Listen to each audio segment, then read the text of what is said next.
O texto que nós já lemos, nós vamos ler novamente. Depois estaremos explicando e aplicando o texto da palavra de Deus. Romanos capítulo 12, versículo 3 ao versículo 8, diz assim: Porque pela graça que me foi dada, digo a cada um dentre vós que não pense de si mesmo além do que convém. Antes, pense com moderação, segundo a medida da fé que Deus repartiu a cada um. Porque assim como num só corpo temos muitos membros, mas nem todos os membros têm a mesma função, assim também nós, conquanto muitos, somos um só corpo em Cristo e membros uns dos outros, tendo, porém, diferentes dons segundo a graça que nos foi dada. Se profecia, seja segundo a proporção da fé. Se ministério, dediquemo-nos ao ministério. Ou o que ensina, esmere-se no fazê-lo. Ou o que exorta, faça-o com dedicação. O que contribui, com liberalidade. O que preside, com diligência. Quem exerce misericórdia, com alegria. Meus queridos irmãos, nós estaremos falando sobre uma igreja bíblica que realmente funciona. E quando eu digo que realmente funciona, eu estou falando de funcionar para a glória de Deus. Então isso é muito importante nós entendermos, tá bom? Então vamos falar sobre isso no texto que nós lemos. Primeiro, vamos orar mais uma vez e pedir que o Senhor nos ajude a entendermos a sua palavra. Feche os seus olhos. Deus amado, Deus querido, fale conosco, Senhor, de maneira simples e objetiva, profunda, marcante em nossos corações, sobre uma igreja bíblica que realmente funciona através do texto que nós lemos.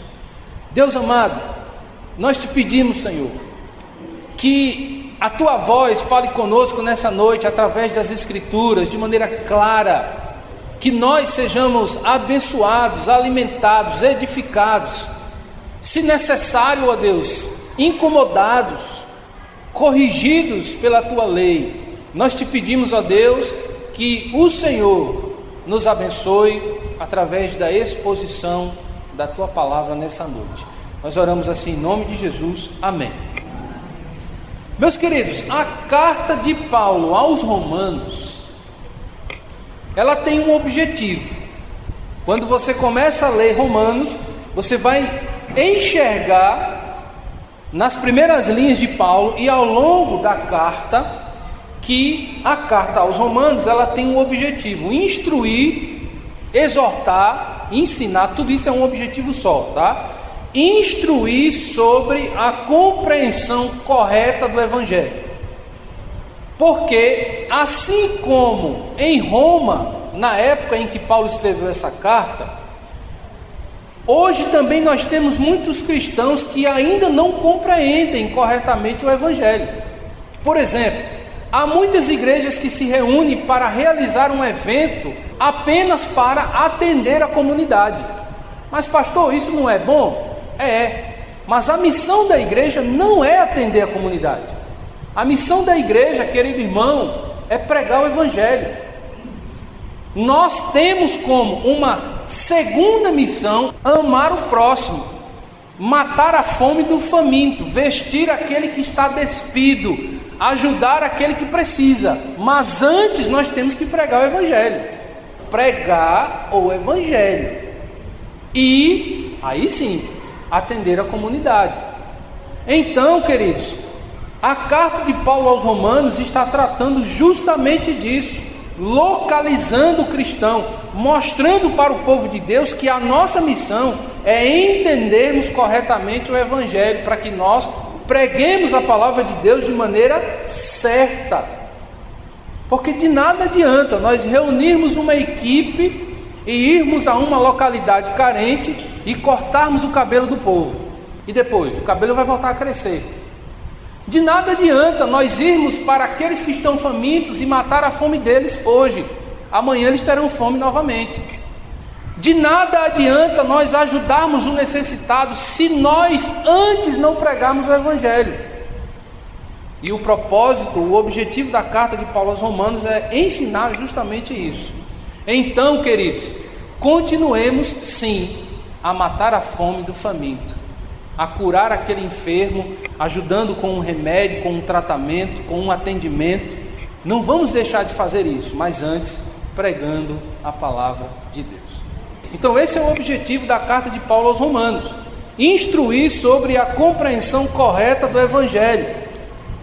O assunto da carta de Paulo aos Romanos, sobre a compreensão correta do Evangelho, é ensinar para o cristão a justificação do povo de Deus, que é feito da seguinte forma: a justificação é feita por Deus, pela fé em Cristo, através de um presente dado pelo Espírito Santo. Então você percebeu aí a Trindade atuando? O Pai, o Filho e o Espírito? Então, Paulo vai ensinar durante toda a carta aos Romanos que a justificação dos eleitos acontece através de Deus, mediante a fé em Cristo, pela graça e o presente dado pelo Espírito Santo. Então isso aqui é muito importante, né? A concretização do povo de Deus, a solidificação do povo de Deus, a segurança da igreja do Senhor, Paulo vai ensinar na carta aos Romanos, está no povo judeu e nos gentios. Você sabe quem são os judeus? Você sabe quem são os gentios? Se você não se lembra, vamos entender aqui. Os judeus é o povo de Israel. Os gentios é quem não nasceu em Israel. Tem alguém entre nós que nasceu em Israel aqui? Tem alguém entre nós que não nasceu no Brasil? Todo mundo aqui é brasileiro? Muito bem, todos nós somos gentios e o Evangelho chegou até nós. Amém? O que Paulo vai ensinar na carta aos Romanos é que o povo de Deus está em todas as nações do mundo. Não são todas as nações, mas em todas as nações do mundo existe alguém que é povo de Deus. Este é o assunto da carta de Paulo aos Romanos. Agora nós vamos entrar nos pontos do texto que nós lemos e entendermos do que se trata Romanos 12, do versículo 3 ao versículo 8, ok? Vamos falar aqui do primeiro ponto. Eu vou falar o primeiro ponto, os irmãos vão repetindo, tá bom? Uma igreja bíblica é uma igreja modesta. Primeiro ponto de hoje: uma igreja bíblica é uma igreja modesta. Versículo 3, leia comigo o versículo 3. Porque pela graça que me foi dada, digo a cada um dentre vós que não pense de si mesmo além do que convém, antes pense com moderação, modéstia, segundo a medida da fé que Deus repartiu a cada um. Do versículo 3, irmãos, nós temos aqui uma igreja bíblica, é uma igreja modesta. Modéstia é a qualidade de quem não possui vaidade. Toda vez que falamos de vaidade, a primeira coisa que vem na mente são as mulheres, né? Que as mulheres são mais vaidosas do que os homens e tal. Não é essa vaidade que nós estamos falando aqui, não. Nós estamos falando no popular, naquela pessoa que se acha alguma coisa e não é. É essa vaidade que nós estamos falando. Por isso, uma igreja bíblica é uma igreja modesta, simples. É uma igreja humilde, ok? Então, no versículo 3, nós entendemos que não devemos ser orgulhosos, altivos. Nós não precisamos ser prepotentes. Nós não podemos, como povo de Deus, acharmos que somos alguma coisa sem sermos. Isso é muito importante. Se alguém possui qualidades, todo mundo aqui possui qualidades e defeitos. Isso é fato. Mas se alguém aqui possui qualidades, essas qualidades elas serão automaticamente percebidas. Não é necessário que nós nos orgulhemos. Eu não preciso chegar aqui para os irmãos e dizer assim: ó, eu canto muito, eu sou o melhor cantor aqui. Não. Se eu canto bem ou não, vocês vão saber, desde que eu esteja presente. Nós vamos falar daqui a pouco sobre isso. Se você é um excelente professor, Você não precisa encher o peito para dizer, eu sei, eu sou o melhor professor. Não, porque o texto nos ensina que nós precisamos ser modestos, humildes, servos. E a qualidade do servo é justamente essa, servir. E não se amostrar, como dizemos no popular, certo? Então, se alguém possui qualidades, todo mundo sabe disso. Se eu perguntar aqui sobre alguém que toca bem na igreja, todo mundo vai dizer 1, 2, 3 nomes. Se eu perguntar aqui para vocês quem são aqueles que melhores ensinam na igreja, a igreja vai dizer, é o irmão A, é o irmão B, é o irmão C. Então a gente não precisa mostrar aquilo que muitas vezes a gente nem tem. A igreja percebe isso. Então nossas qualidades, elas devem servir ao reino. E quando nós servimos ao reino, nós estamos servindo com aquilo que temos, com aquilo que somos, por causa da graça de Deus. Olha o que diz o versículo 3: porque pela graça que me foi dada. Então, se você é um grande obreiro na casa de Deus, você é porque o Senhor te deu graça para isso. Se você é um grande cantor, um grande instrumentista, um grande mestre, diácono, significa que a graça de Deus alcançou você e te deu estes dons, estas qualidades, e não porque você precisa mostrar que é ou tem alguma coisa. Então isso é muito importante. O serviço do reino, queridos, é antes de tudo voluntário. Então quando nós nos colocamos à disposição para abençoar, nós não estamos esperando nada em troca, embora possa existir ou não. É claro que nós podemos fazer isso, e muitas vezes até devemos fazer isso. Mas quando nós nos disponibilizamos para servir ao reino, a gente não está esperando nada em troca, porque a gente já tem o maior dos presentes, a salvação em Deus. E a maioria dos cristãos nem se lembram disso, querem mais, querem coisas locais, humanas, terrenas, quando nós já temos o maior dos presentes, um lugar nas moradas celestiais. Então, queridos, o serviço do reino é antes de tudo voluntário.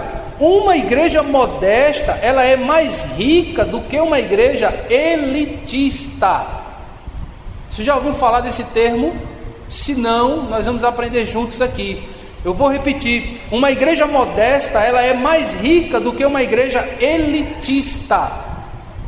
Uma igreja elitista, talvez você até tenha feito parte de uma, ou faz, você que nos visita, não sei, ou de repente você visitou uma igreja elitista e não entendeu exatamente o que significa. Mas vamos falar um pouco sobre o que é uma igreja elitista.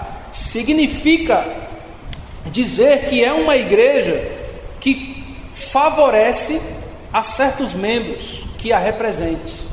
Por exemplo, vamos supor que a nossa igreja tem 70 membros. Destes 70 membros, 10 são os mais ricos. E por serem os mais ricos, eles trazem os maiores dízimos, as maiores ofertas. E por causa disso, esta igreja vai favorecer estes 10 membros. Isso se chama uma igreja elitista. Nós não somos uma igreja elitista, nós somos uma igreja bíblica, modesta. Nós não estamos olhando aqui para quem é você ou o que você tem. Nós estamos olhando para você como um irmão na fé, como alguém que está caminhando junto para o mesmo lugar. Nós estamos olhando aqui uns para os outros, entendendo que nós estamos adorando e servindo ao mesmo Deus, que nós fomos alcançados pela mesma graça, que nós fomos batizados pelo mesmo Espírito. E eu não estou falando do batismo pentecostal, tá? Eu estou dizendo do selo do Espírito Santo em nossas vidas, a partir do momento em que nós nos convertemos a Deus. Então, queridos, nós estamos olhando aqui uns para os outros, entendendo que todos nós somos iguais, independente do que nós temos ou somos, principalmente a ponto de entendermos biblicamente que pelo fato de eu estar neste púlpito com a Bíblia aberta, falando para a igreja, eu não sou melhor do que vocês. Eu não sou maior do que vocês. Eu não sou mais favorecido de Deus do que vocês. Eu tenho uma responsabilidade maior por ser o pastor dessa igreja, pela graça de Deus. Mas eu sou tão falho e pecador quanto vocês. Eu fui alcançado pela mesma graça que vocês foram. Por isso, queridos irmãos, nós não somos uma igreja elitista. Nós não estamos olhando para você que dá o dízimo maior, para você que traz uma oferta mais gorda, para você que está sempre abençoando o pastor negativo. Aqui nós estamos olhando para todos como o mesmo pecador que foi alcançado pela mesma graça do mesmo Deus.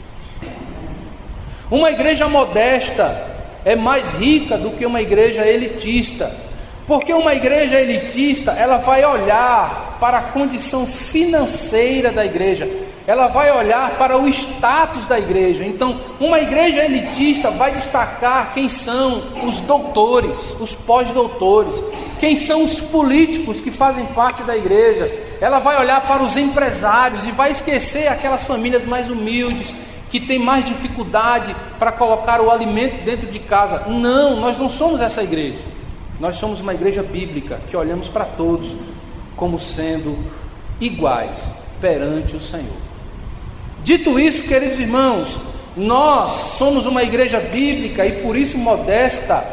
Significa que nós não somos exclusivistas, nós somos inclusivistas.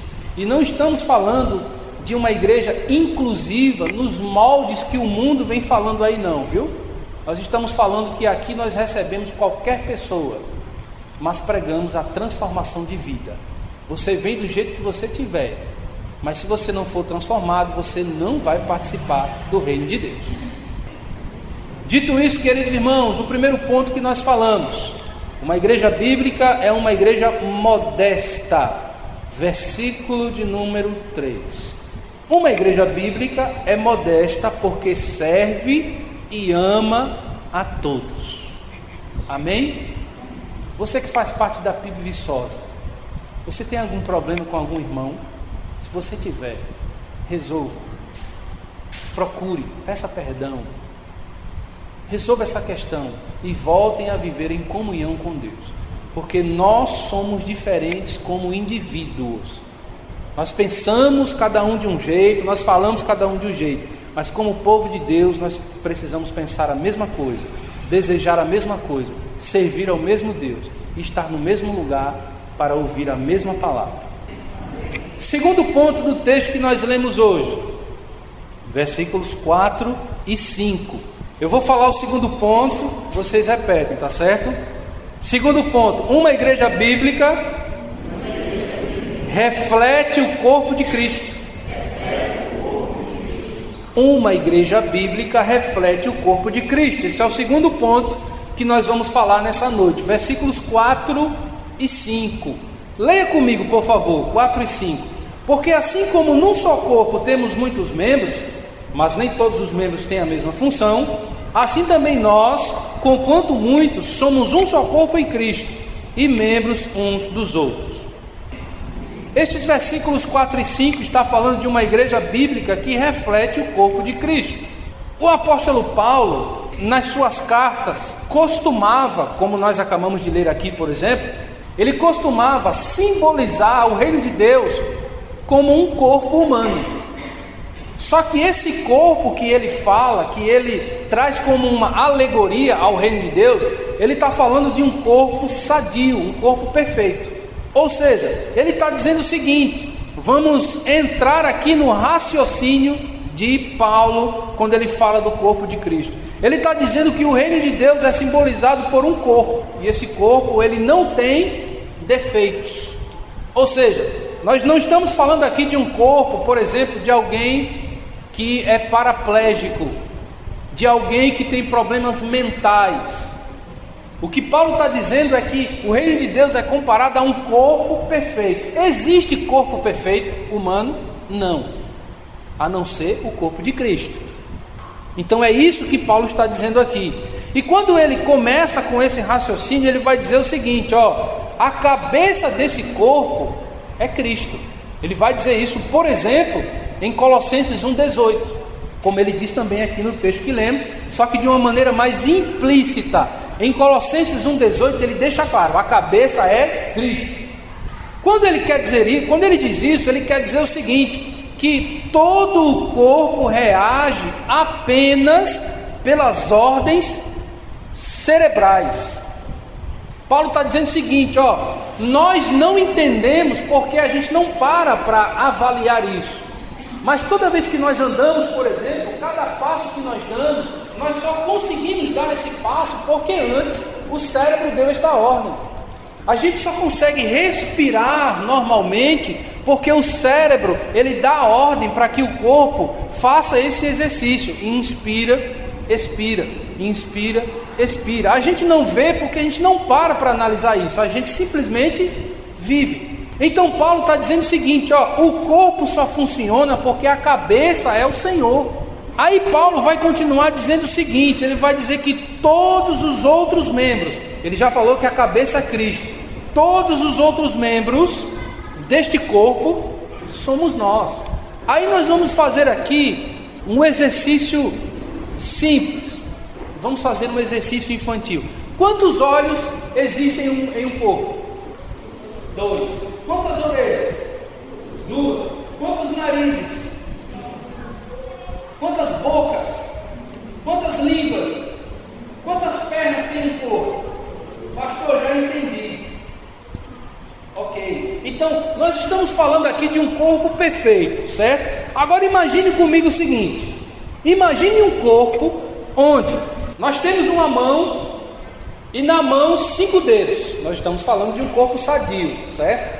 Agora imagine que no lugar desses dedos existem 5 línguas. Imagine, qual é o objetivo disso? 5 línguas numa mão. Faz sentido? Não. Agora imagine que num corpo humano você tem 2 braços, 2 pernas, só que no lugar você tem 2 lingonas e 2 lingões embaixo. Não sei nem se essa palavra existe. É para os irmãos imaginarem exatamente isso. O que eu quero dizer com isso? O que Paulo nos ensina em 1 Coríntios, capítulo 12, 29 e 30, quando ele diz assim, todo mundo fala em línguas? Não. Todo mundo profetiza? Não. Todo mundo canta, todo mundo toca, todo mundo é diácono, todo mundo é pastor? Não. Então para que serve um corpo que só tem língua? Que só quer falar em língua? Para que serve um corpo que só tem mãos? Onde você olha é cheio de mão. Para que serve isso? Apenas demonstra que esse corpo ele é enfermo, defeituoso. Paulo está falando aqui de um corpo que é perfeito, porque a cabeça desse corpo é Cristo. Amém? Diante disso, queridos irmãos, uma igreja bíblica reflete o corpo de Cristo. Quando você chega numa igreja e você reconhece, se você entende as Escrituras o mínimo possível, e você reconhece que aquela igreja reflete a Cristo, automaticamente aquela igreja é bíblica, ela é modesta. Por quê? Eu pego as coisas com o quê? Com o pé? Com a mão. Então qual é a função da mão? Pegar. Nós vamos para um racha, jogar uma bolinha. A gente chuta com o quê? Com o pé. A gente come com o quê? Com o nariz? Com as orelhas? A gente come com a boca. Então é uma coisa muito simples. Por isso que eu falei, é como se a gente estivesse ali, na salinha das crianças, dizendo o óbvio, que um corpo precisa funcionar quando cada membro faz a sua parte. É o que Paulo está dizendo aqui em Romanos capítulo 12, no versículos 4 e 5. Ele vai dizer que se um corpo ele for cheio de línguas, cheio de ouvidos, a igreja só ouve, não prega não? Essa igreja é doente. A igreja só prega, ela não ouve não? Ela é doente. Porque um corpo ele fala, mas ele também ouve, ele vê, ele sente, ele come, ele bebe. Um corpo precisa evacuar, senão uma hora ele morre. Vocês estão entendendo, queridos irmãos? O corpo que Paulo está falando aqui é um corpo perfeito, o corpo de Cristo, cuja cabeça é Ele, e todo o resto somos nós. Por isso, queridos irmãos, cada membro tem a sua função e a sua importância. Pode ser que o que você faz na igreja não seja notado. Pode ser que o seu serviço na igreja não seja alguma coisa que você faz daqui do púlpito, porque aqui todo mundo vê. Mas lembre-se de uma coisa: quando você for tomar água naquele bebedouro, alguém colocou aquela água ali. Quando você chegar na igreja e sentar no banco, alguém limpou esse banco. Não é todo mundo que tem a chave da igreja. Quando você chega aqui, alguém chegou antes para abrir a igreja. Você já pensou você chegar na igreja e não conseguir entrar com o seu carro no estacionamento porque o mato já cobriu o muro? É porque alguém foi lá e limpou antes. Então pode ser que alguém faça algo que não seja visto daqui, mas é visto daí e do Senhor. Portanto, queridos irmãos, cada membro do corpo de Cristo tem a sua função e a sua importância. Por isso, uma igreja bíblica reflete o corpo de Cristo. Terceiro e último ponto do texto que nós lemos. Eu vou falar, os irmãos repetem, tá certo? Terceiro ponto: uma igreja bíblica possui e manifesta os seus dons. Preste atenção nessa frase. Uma igreja bíblica possui e manifesta os seus dons. A igreja de Corinto, para onde Paulo envia 2 cartas, tinha praticamente todos os dons que você imaginar, mas era uma bagunça. Então não adianta ter, tem que saber usá-los. É sobre isso que Paulo vai falar aqui nos versículos 6 até o 8. Leia comigo, por favor, versículos 6 até o 8, quando ele continua dizendo assim, tendo, porém, diferentes dons, segundo a graça que nos foi dada, se profecia, seja segundo a proporção da fé.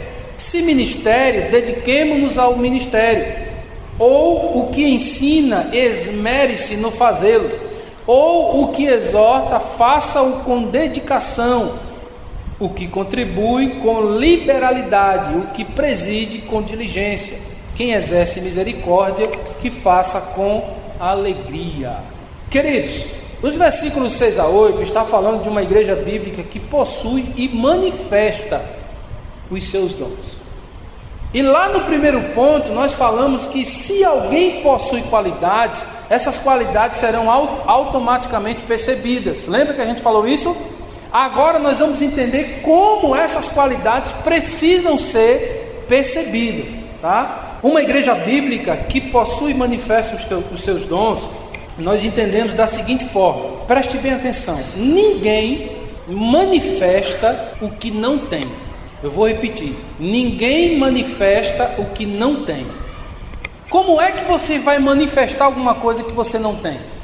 Por exemplo, no início dos anos 2000, nós víamos muito, hoje a gente vê ainda, mas no início dos anos 2000, nós víamos com mais frequência certas igrejas no Brasil que separavam um momento naquilo que eles chamavam de culto para mostrar possessões demoníacas. Aí a gente se pergunta, se eles estão manifestando possessões maníacas, significam que eles têm o quê? Estão entendendo? Eu vou repetir o que falei lá agora há pouco. Ninguém manifesta o que não tem. O que sai das nossas bocas vem da onde? Quem disse isso foi Jesus, Mateus 15:11. O que sai das nossas bocas vem da onde? Vem do nosso coração. Então, aquilo que eu digo saiu da onde? Saiu de mim. Aquilo que eu falo é o conteúdo que eu tenho. Isso é uma coisa lógica, tá? Outra coisa que Jesus disse, Mateus 4:4, ele disse que nós oferecemos a mesma comida que nós comemos. Porque em Mateus 4:4, Jesus ensina que nem só de pão vive o homem, mas de toda a palavra que sai da boca de Deus. Então, a comida que nós oferecemos é a que nós comemos. Por isso, queridos irmãos, os nossos dons, como a gente leu no versículo 6, no versículo 3, e estamos vendo aqui novamente no versículo 6, os nossos dons são concedidos pela graça de Deus, pela atuação do Espírito Santo. Portanto, aquilo que nós fazemos, falamos, o serviço que nós prestamos, o culto que nós oferecemos a Deus, é a partir daquilo que nós temos em nós, ok? Por isso, queridos, uma igreja bíblica possui e manifesta os seus dons. Agora, que dons são esses? No versículo 6 ele diz assim: tendo porém diferentes dons, segundo a graça que nos foi dada. Se Deus, mediante o mover do Espírito Santo, nos concedeu dons, esses dons devem glorificar a quem? É uma coisa lógica, a Deus. Deve evidenciar o Espírito Santo em nós, naquilo que nós fazemos, limpando, abrindo, fechando, tocando, cantando, pregando, ensinando, evangelizando, visitando. Tudo isso são dons, são membros do corpo de Cristo, que cada um exerce a sua função e glorifica a Deus. Essa é a igreja bíblica que realmente funciona. Só que antes de manifestar este dom, você precisa mostrar que tem, mas não é mostrar no sentido de vaidade, não. Como é que eu devo mostrar, pastor? Vindo. Primeiro você tem que vir, primeiro você tem que estar na igreja. Esse é o primeiro passo. E depois, pastor, você tem que se mostrar possibilitado de servir. Como é que está a sua vida com Deus? A sua comunhão com Deus, como é que está?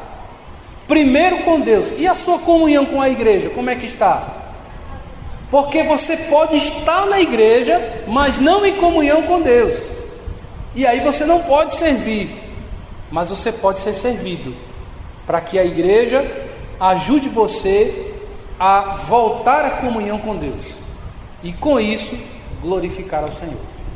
Então, primeiro você tem que vir. Segundo, você tem que ser possibilitado pela palavra de Deus a servir. E terceiro, você tem que se colocar à disposição. Pode contar comigo, meu irmão, minha irmã. Eu estou dizendo para vocês, podem contar comigo. Vocês precisam dizer uns para os outros, podem contar comigo. É necessário que nós nos disponibilizemos para a obra de Deus. Se nós nos reuníssemos e nos organizássemos para servir em uma outra cidade, ajudando uma outra igreja irmã a propagar o Evangelho, o que nós precisaríamos fazer? Então, queridos, é necessário vir, estar possibilitado e estar disponível. Podemos contar com você? Essa é a pergunta. Nós podemos contar com a sua vida no reino de Deus a partir desta igreja local? Essa é a grande pergunta que o texto traz para nós.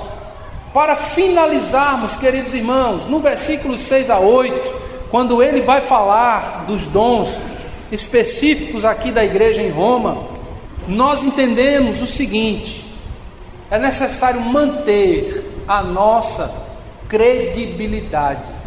Quando alguém olha para você, você é digno de confiança? Quando vocês olham para o vosso pastor é digno de confiança? Por que nós precisamos fazer essa pergunta? Porque muitas vezes nós estamos na igreja, nós nos colocamos à disposição, nós servimos, nós ajudamos, nós estamos aqui todo dia, culto de oração e ensino, estamos juntos, escola bíblica, estamos juntos, culto solene, dia do Senhor, domingo, estamos juntos, reunião com a liderança, estamos juntos, reunião com o ministério de louvor, estamos juntos, evangelização, estamos juntos, está junto em todos os momentos. De repente, some, o irmãozinho sumiu, a irmãzinha sumiu, e agora? A gente procura, o que aconteceu, o que é que houve, está precisando de alguma coisa, sumiu. Passa um tempo, volta.